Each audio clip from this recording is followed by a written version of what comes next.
he can join us later on.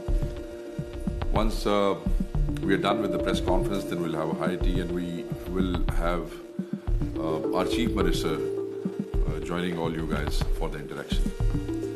So we have asked him to join you guys. You can have all the questions, whatever queries you have with Chief Minister especially, that would be. We'll start our press conference with a video that we have specially made for you guys.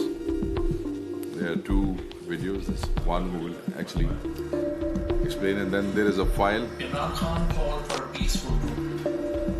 And then then after this there's a file which we'll also share with you. In that file we have a number of injured people, their MLCs, their CNICs, their addresses, their pictures. These are the people who were injured on the. So please start with the. If you allow, we'll start. Imran Khan called for peaceful protest on November 24 on 3-point agenda. That is the 26 constitutional amendments abolition, the restoration of the Constitution's mandate, the release of political prisoners. Before the protest, a country-like situation was created in the country. On his call, people from different parts of the country marched towards Islamabad in leadership of senior KBK, Ali Amin and Imran Khan's wife Bushra Begum. Roads were blocked and law enforcement agencies were deployed on the borders to prevent the rallies from entering Islamabad. However, the public overcame every obstacle and eventually reached the chalk on 26th of November. The Interior Minister threatened to open live ammunition on unarmed demonstrators using their right to protest. हमारे लिए अभी भी rangers के पास कितना देर लगती है कि हम वहाँ पे 5 मिनट फायरिंग हो रही है तो उसका मौका नजर नहीं आएगा. At the midnight of 26th of November, electricity supply was cut off on the surrounding areas of the Chowk and war-grade ammunition was fired on the protesters, resulting in 7 deaths and injuries. Shocking footages from the ground show the paramilitary forces directly hitting the civilians.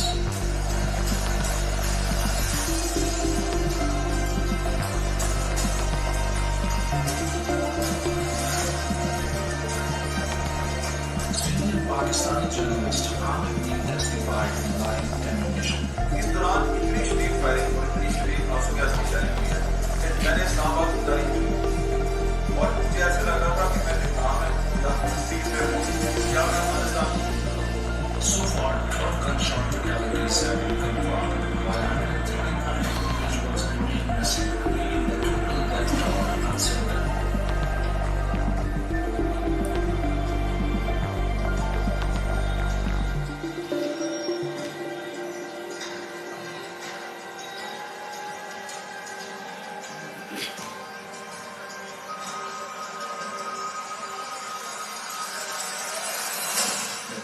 Deceased individuals include 20-year-old Anis Shehzad Sakti from Kotli Sakti-Amari.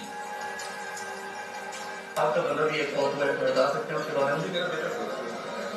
गोली लगी है police की, छारा लगा है या bullet लगी है.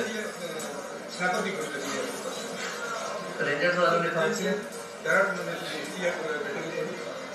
पुलिस की गोली नहीं लगी. हमें सामने से किसी बैठे हुए थे उसका सिर पर कहाँ पे आके लगी है गोली थी. गोली किधर लगी है उसको.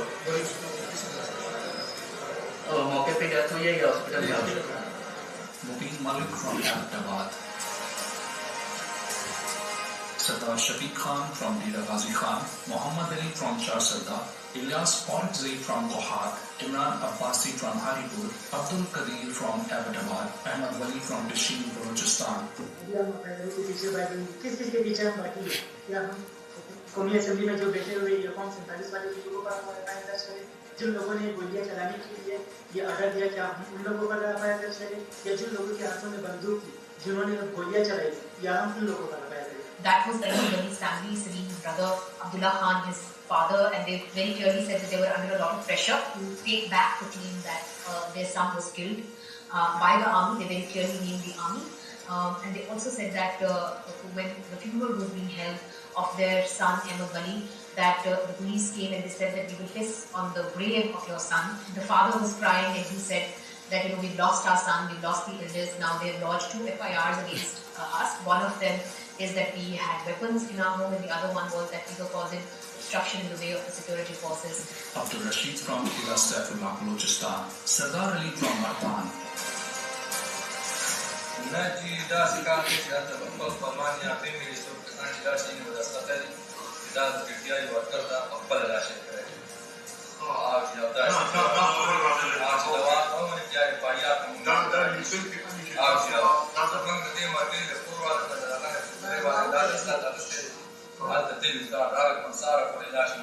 Tariq Khan from Shamla, Imran Abbasi from Haripur, and Tariq Khan from Charsada.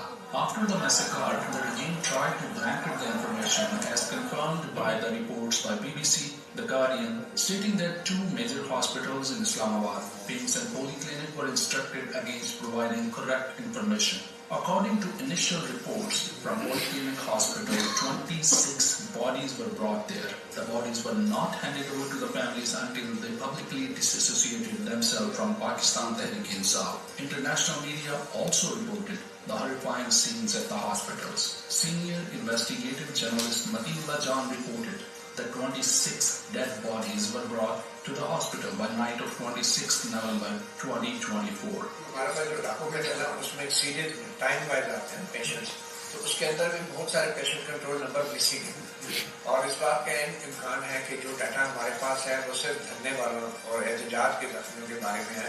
Matiullah Jan was later abducted from the parking lot of the PIMS hospital where he was investigating the fatalities and injuries.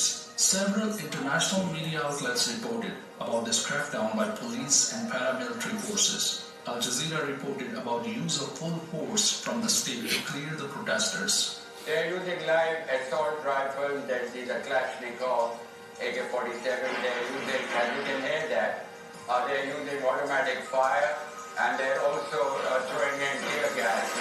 As you can see, the fighting is now very close to where we are. And we of course have to move in there for our own safety because you cannot walk outside.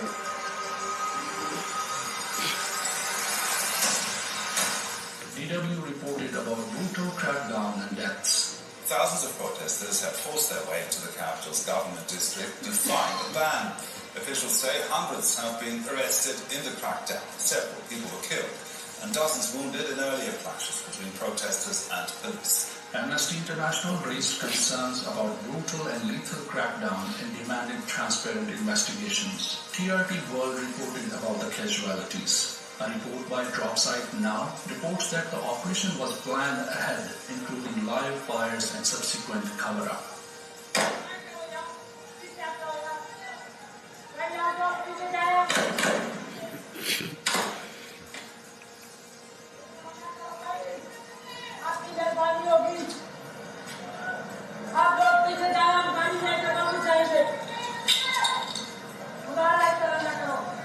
The Islamabad massacre is a stark reminder of the urgent need for accountability and justice. The PTI has filed a petition in this regard in court and demands an independent and transparent probe into the massacre by foreign judicial commission. We call on to international community to pay attention to this tragedy. The victims and their families deserve answers, and the world must not look away. Can you share that file, please? I think this is the file where we are sharing the information of the injured. Because we have been asked many times if there is somebody injured or have been killed, we must share their CNICs. Have been asked by the government again and again.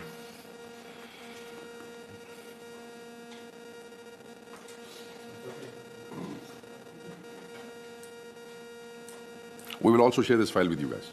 Yeah.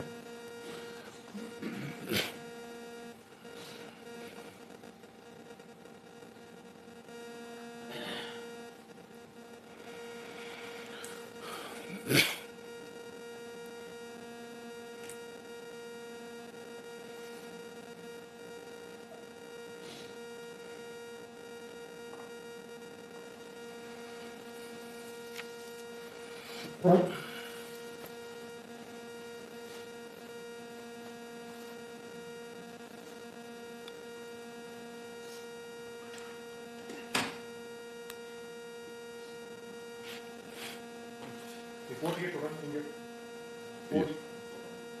40 injured, as we have mentioned in the petition. But we are still collecting data on people from Punjab and Balochistan who basically did not stay. Thank you very much, guys. I'll give you a little overview and then we can open the house for the questions. Please. Total missing that we have mentioned in the petition is 139 people. And but the list is not final, it is still evolving. We keep getting informations. And after we shared this data with court, somehow people who were missing suddenly appeared, few from the jails and few from the police stations. And that was also one of the objective to share this list with the court, because we don't want people to stay missing. We want people to appear. So, and hopefully people who are missing, presumably dead, because they have not appeared, they have not reached their houses, nobody knows about them, where they are. So we hope and expect that they are all alive and they all will be appearing, no matter how they do, but as long as they appear, that's sure. If you allow me, I'll just I'll explain a few things. One of the things that why this call for the protest was given in the first place. Our leader, Mr. Imran Khan, who is unlawfully detained in Riyala jail in fabricated frivolous cases, had given a call of protest with three main objectives. The first was the release of all political prisoners who were unlawfully, illegally detained in frivolous cases around Pakistan, and the number was in thousands, especially our women, and especially our main leaders who are in Lahore, like former Governor Sarfaraz Chima, our Punjab President Yasmin Rashid, is an elderly lady, cancer survivor, Senator Ejaz Chaudhry, the request of whose protection orders has just been submitted again in the Senate. It's been a year and a half that he has not been allowed to attend the Senate sessions. Mia Mahmood Rashid is a former senior minister, and thousands others who are in different jails in Pakistan. So the first and foremost objective was the release of all those political prisoners. Second was the return of the stolen mandate, because we believe that our mandate was stolen on 8th of February, and the people who have formed this government, who are installed, are the production of Form 47. And the third was the reversal of the 26th Amendment. So basically, these were the three objectives for which we marched towards Islamabad. And marching Islamabad and protesting is a right which is given to every Pakistani in our constitution. Peaceful protest is our right. Peaceful protest is a right of every Pakistani, and it is given to us by the constitution. Freedom of speech, freedom of movement. These are the rights that we have. And exercising those rights, we marched towards Islamabad. We intended to hold a sit-in in Islamabad, reaching D-Chowk, and these were the three objectives. This is a brief background which basically led to these calls over during last few months, because it was not first of the mobilizations. It was one of the last mobilizations that basically call was given by Mr. Imran Khan. There were attacks on democracy, there were kangaroo trials, false cases, victimization, attempts to exclude PTI from politics by stealing the elections that I've just mentioned. History's biggest fraud on a public mandate. You can see the system of peaceful transfer of power. It was destroyed the way it was done. 2/3 majority was converted into minority by stealing that mandate. What happened on the day of election? After the election polling was closed, what happened? Formation of governments through intimidation. You see forced press conferences, forced defections, deprivation of reserved seats, deprivation of the representation of Pakhtunkhwa in Senate, refusal to implement Supreme Court, full court decision. Avoiding rigging investigations, we have been demanding these investigations for long, but so far no response has been given by the government or the Election Commission, keeping tribunals virtually ineffective. What is happening in tribunals, especially to the candidates of Pakistan Tehreek-e-Insaf, is self-explanatory. What happened in the case of Adil Bazai, the guy who basically submitted his affidavit of Sunni Ittihad Council but it was not entertained, and they basically entertained an affidavit of their own choice, which was of PMLN. And you can see what Supreme Court has done in their decision. Division of Judiciary by the 26th Amendment. We hold this opinion that executive has basically attained effective control over the constitution of benches and over the judiciary through this amendment. So these are few of the things which basically became the cause of setting these three objectives and giving a call for 24th March towards Islamabad. The history of Pakistan Tehreek-e-Insaf as far as the peaceful protest is too long. We have been peacefully protesting for last 27 years. Peaceful movements against General Musharraf's rule. The arrest of Imran Khan and sacrifices during the restoration of judiciary. Peaceful sit-ins in Waziristan, post-march against drone strikes. You guys would remember, most of you guys basically covered that. Historic 126 day sit-in in Islamabad against the rigging of constituencies in Pakistan. Historic legal battle over Panama leaks. Pakistan Tehreek-e-Insaf. Nationwide peaceful election campaigns for 2013-18 elections, nationwide political activities after the regime change operation. So we have been protesting on all the forums available to us, but we have been peacefully protesting against that. Thousands of public meetings, rallies, processions, sit-ins. At the end of the day, we are a political party. Pakistan Tehreek-e-Insaf believes in the peaceful protest. We are not militants. The government is trying really hard to portray one of the biggest, actually the biggest party of Pakistan. They are trying to portray us as militants, as, but I'm sorry, Pakistan Tehreek-e-Insaf is the biggest political party. They are not militants. They are the promoters of the peace. They always peacefully protest. One of the historical, there was assassination attempt on Imran Khan in Wazirabad on November 3rd.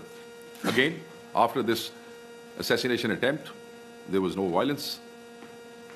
We protested peacefully, and it's on record. A massive gathering on Murray Road on November 26th, peacefully dispersed after the assassination attempt. Nobody tried any mischief. Again, it was our right to protest peacefully. The largest armed attack on the country's history on the residence of the political leader at Zaman Park. For 30 hours on March 14th, remained peaceful despite cruelty and bloodshed. Appearance in court in Islamabad, March 18, Imran Khan survived the trap of death with thousands of workers, prevented chaos, did not call for any violent protest. Again, we dealt with this attempt peacefully. Workers were provoked, but still the leader gave only one call, and that was a peaceful protest. Objection on 9th May High Court attack, nationwide peaceful protest, led to the false flag operation.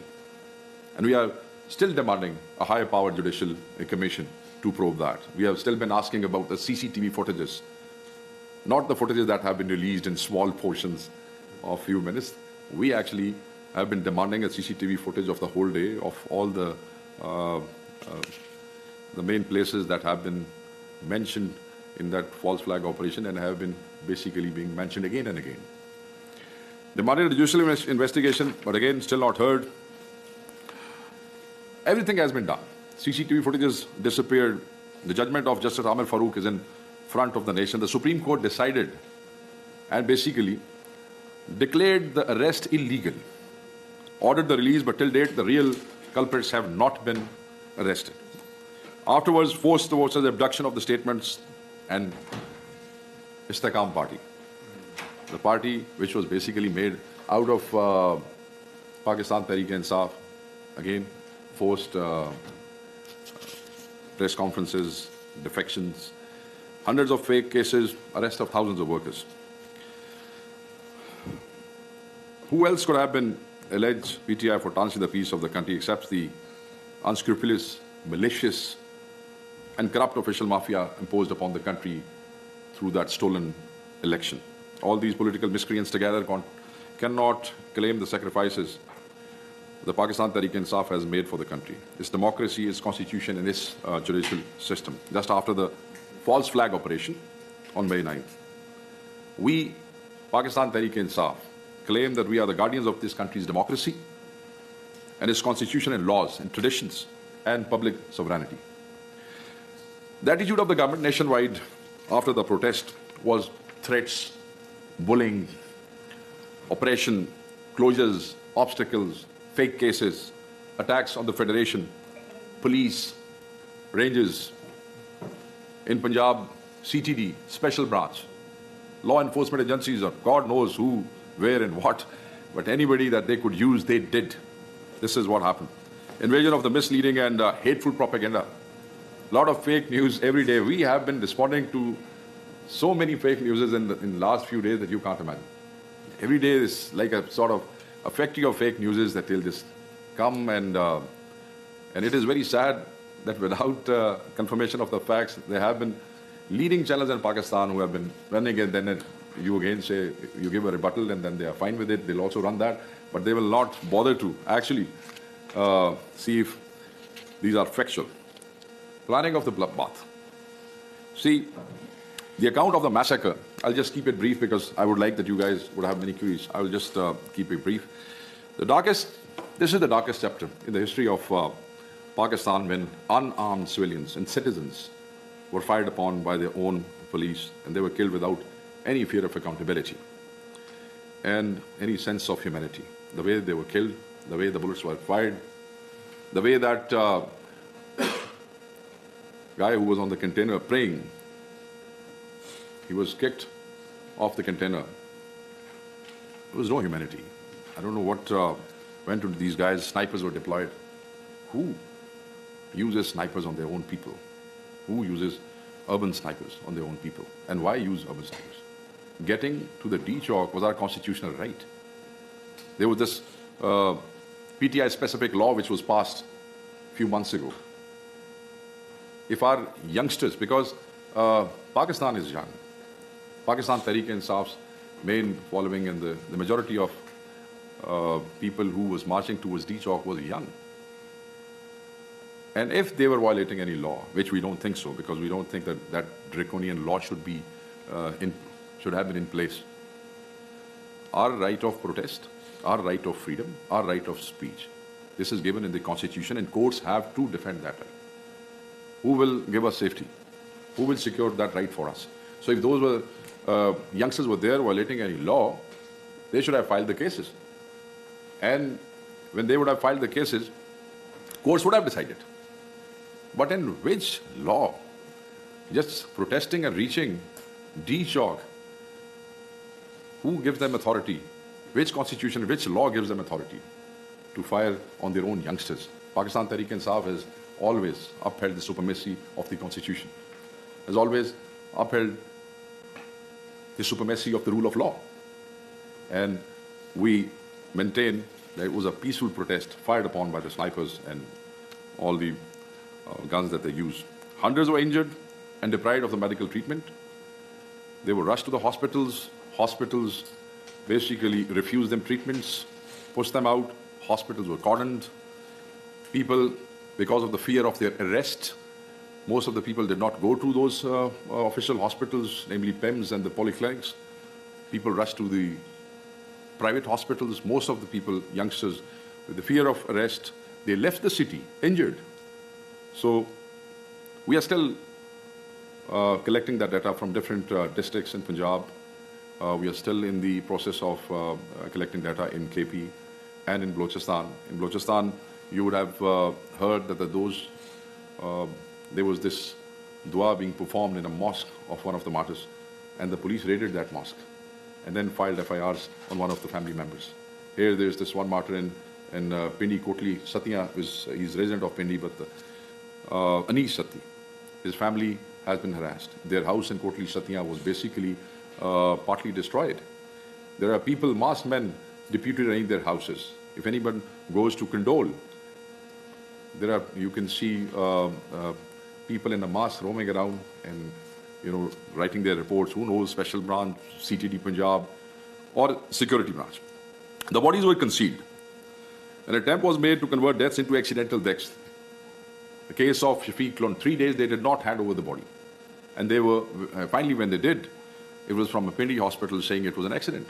It was not an accident. It was a bullet wound. There's a video on the spot when he was shot and the people were taking him to the hospital.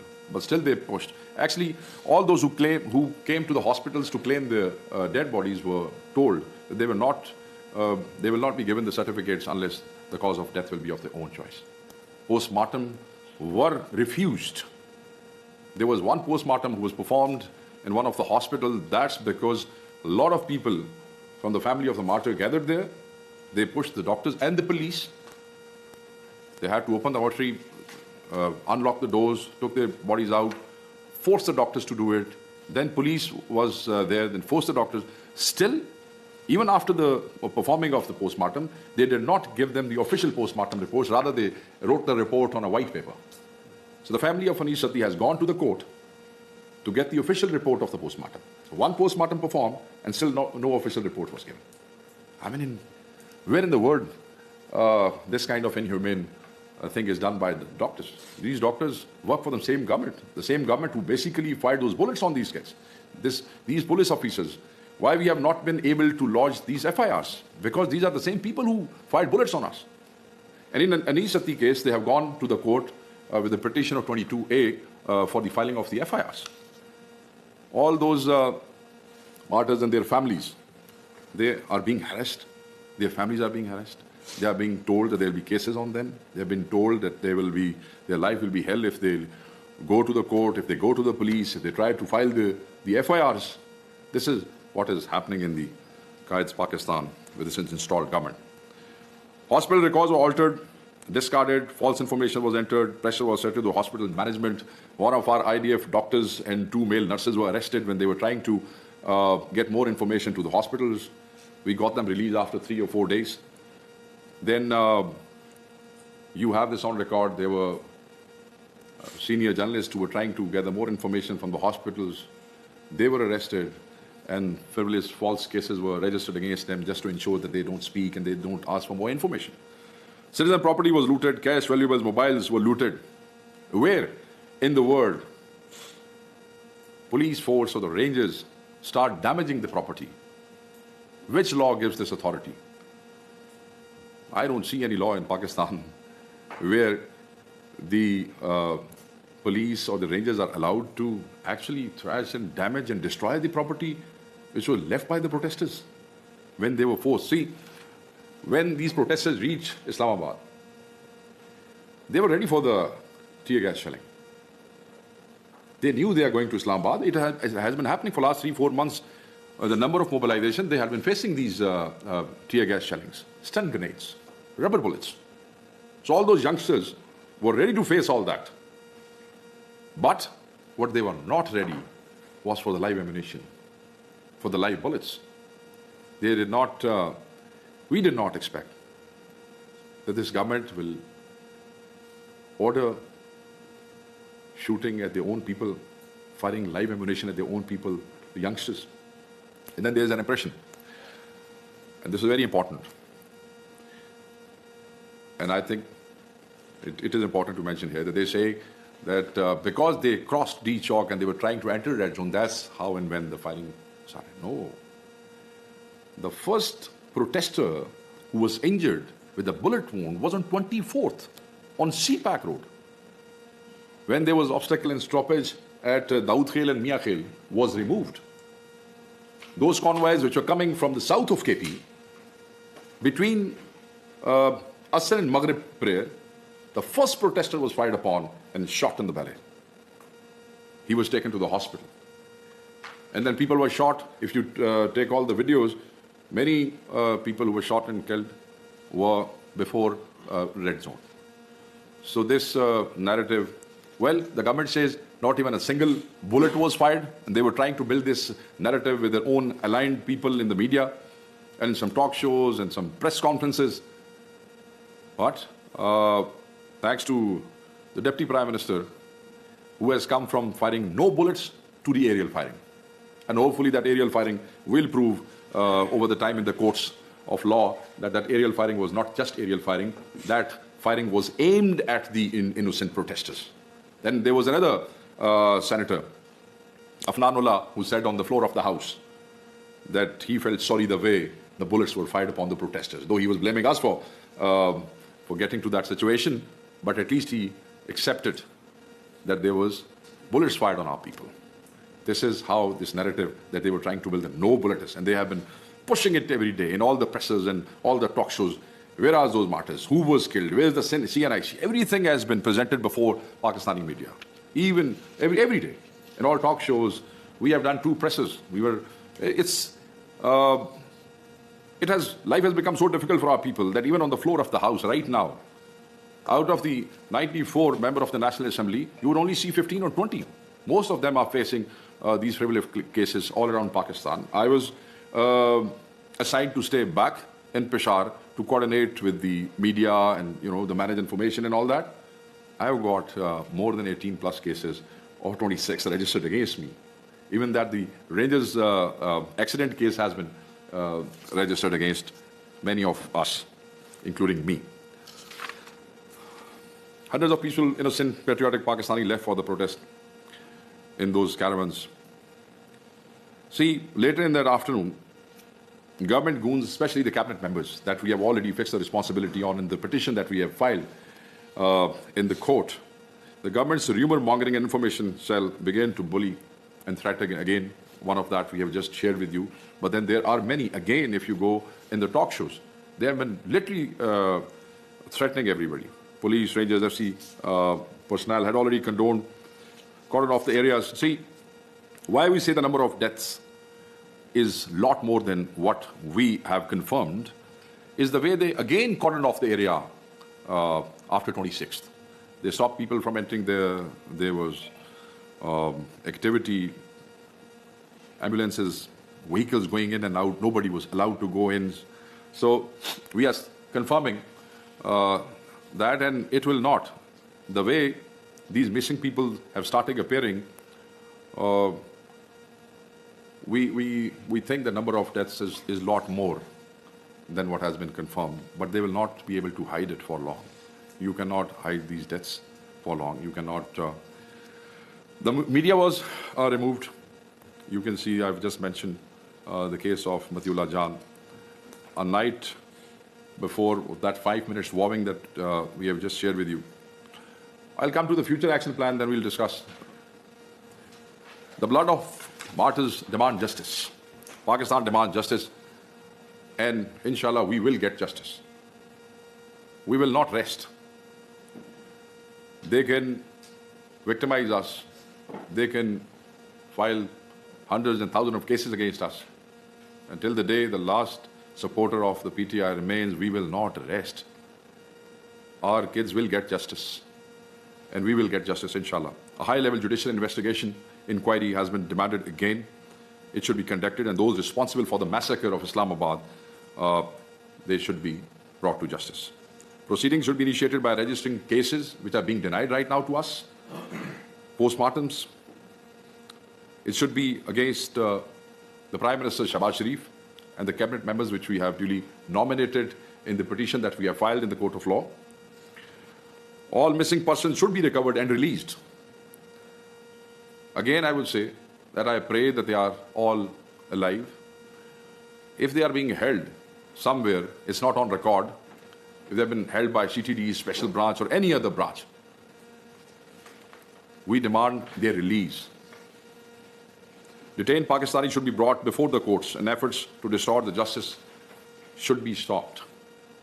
So there's this new tradition of people being released by the courts, and then, as you saw last night in Islamabad, in a case, there's one ATC judge released PTI youngsters, but then the police from Punjab and the other districts who came to rearrest them, despite the fact that the judge had already given instructions that they will not be rearrested, but they were police to rearrest them. So this injustice, this fascism will not stay longer. These 12 martyrs, these death of youngsters, these missing people, their blood will bring change, and that change will be soon, inshallah. Again, I say we will not rest till our all unlawfully detained prisoners, political prisoners, are released, and those who have been killed will get justice. Thank you very much. I would open the House for the questions if